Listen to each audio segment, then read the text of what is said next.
This video is about how philosophy can solve your problems, based on the philosophies that have personally helped me the most in my life, which is the tradition of ancient Greek virtue ethics, starting from Plato and going through Aristotle and the Stoics. And so I'd like you to think of a problem that you're having in your life that you would like to solve.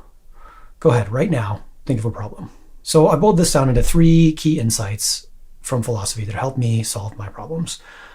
Number 1, focus on what's in your control.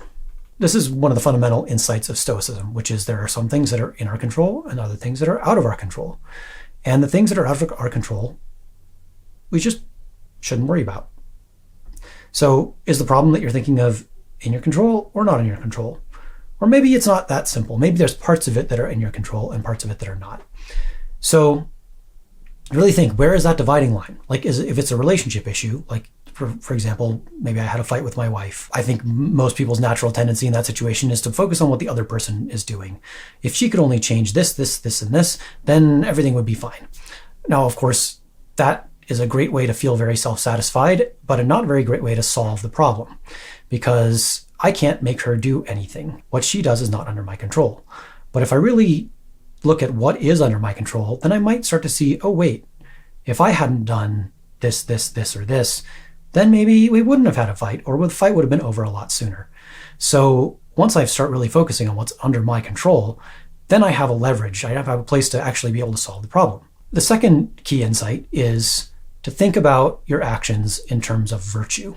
So what is a virtue? A virtue is a quality of character that contributes to leading a good human life. If you think about your problem, what qualities do you need more of or less of in order to be able to solve this problem better? Why haven't you already solved this problem? First of all, do you know what you need to do to solve this problem? If you don't know what you need to do, then maybe you need to cultivate the virtue of wisdom or prudence, or what the ancients called phronesis.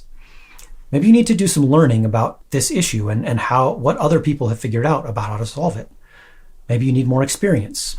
Or maybe if you do know how to solve it, but you just aren't doing it, maybe you need more discipline or self-control, what the ancients called sophrosune, or sometimes translated as temperance. Or maybe you know what you need to do, but you're too scared to do it, so you need to cultivate courage. For me, with having an argument with my wife, maybe I need to cultivate self-control to not say something mean in the heat of the moment that I don't mean and wouldn't say otherwise. Or maybe I need to cultivate benevolence so I can, even in the heat of the moment, really think about how it's going to affect her if I say that, or what her perspective is, where she's coming from. And when we cultivate this discipline of focusing on what is under control and then working on those things, you can move out of resentment and into remorse and responsibility. Now, remorse may not feel good, but it feels way better than resentment, because I don't even enjoy my own company when I'm stewing in resentment. When I'm in remorse, then I feel like I have the power to actually do something to change the situation. But it's important here not to get carried away with self-criticism. The point isn't to beat yourself up over and over again about your faults. The point is to identify where you have room for growth and begin the process of doing that. So how do you do that? Here's where the third key insight comes in. Do what you can to cultivate virtue every day, and you'll respond better in the hard moments. One thing that I love about virtue ethics is that it's not just about how to figure out what the right choice is. Now that's important, and other ethical theories focus much more on that question. How do you take the information about the situation and determine what the right action would be? But as we've said, sometimes you know what the right action would be, but you don't do it.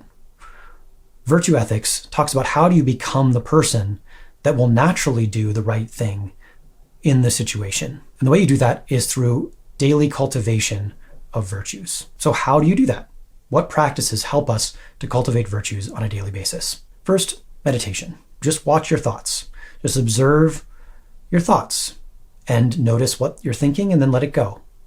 And what this does is, over time, you begin to notice the patterns of your thoughts, and you are more attentive to your inner states, so that in that moment where I'm getting ready to say something to my wife that I know I'm going to regret later, I actually notice that I'm about to do that, and I have a chance to make a choice to do something different. Another way to meditate is to pick a sentence from some text that you find valuable, whether it's a religious text or a philosophical text, and turn that sentence over in your mind over and over again. Repeat it to yourself analyze the words in the sentence and the way it's constructed, and examine it from all different directions with a spirit of curiosity. Spend a good 15-20 minutes with that sentence and with that problem that you're dealing with in the back of your mind. And then after you've done that for a while, just quiet your mind, step into the space of not knowing, and wait and see if some kind of new insight arises. So we have meditation. That's the first practice that you can do. Second practice is journaling. The Stoics were big on journaling. In fact, Marcus Aurelius's Meditations basically is one long journal. And you get to see his thought process of how he's bringing philosophy to bear to his practical concerns in his life. So you can use any passage from Meditations as sort of a jumping off point for how to journal about your problems and what you might do about them. And also how to journal about whatever virtue it is you want to cultivate. So if you've picked benevolence or self-control, look at your day. It's often nice to do this at the end of the day and go back through your day. I like to do it in reverse chronological order, starting from the end of the day and going back and seeing, how did I do in terms of benevolence today?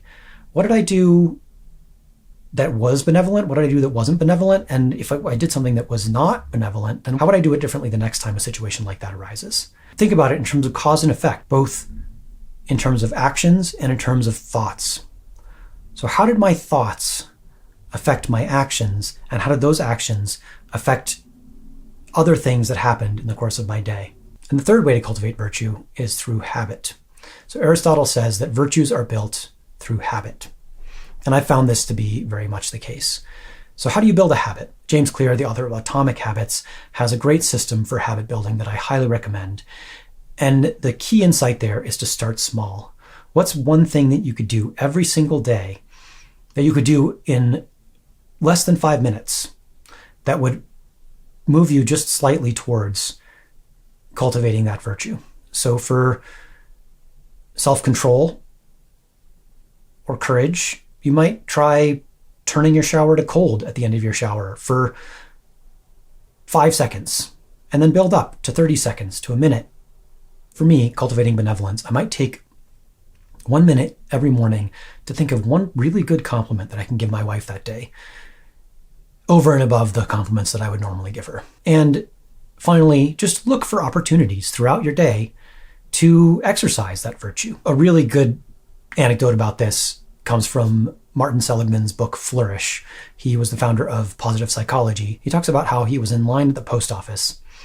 The price of stamps had just gone up 1 cent. And so there was all these people in line for 1 cent postage stamps so that they could use the stamps that they'd already bought. He gets to the front of the line and he buys $10 worth of 1 cent postage stamps, and then steps out of line and says, "Who here needs 1 penny stamps?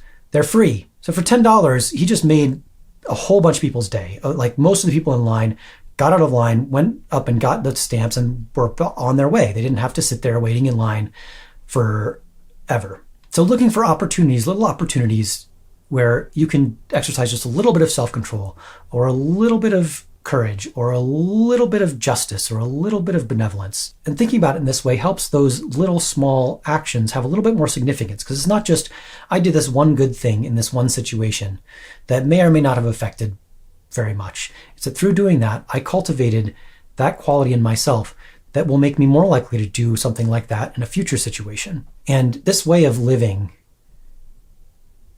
gives life meaning, even in the small moments. And it also leads to having a better and better life as you move forward. So that is my answer to the question, how can philosophy solve your problems?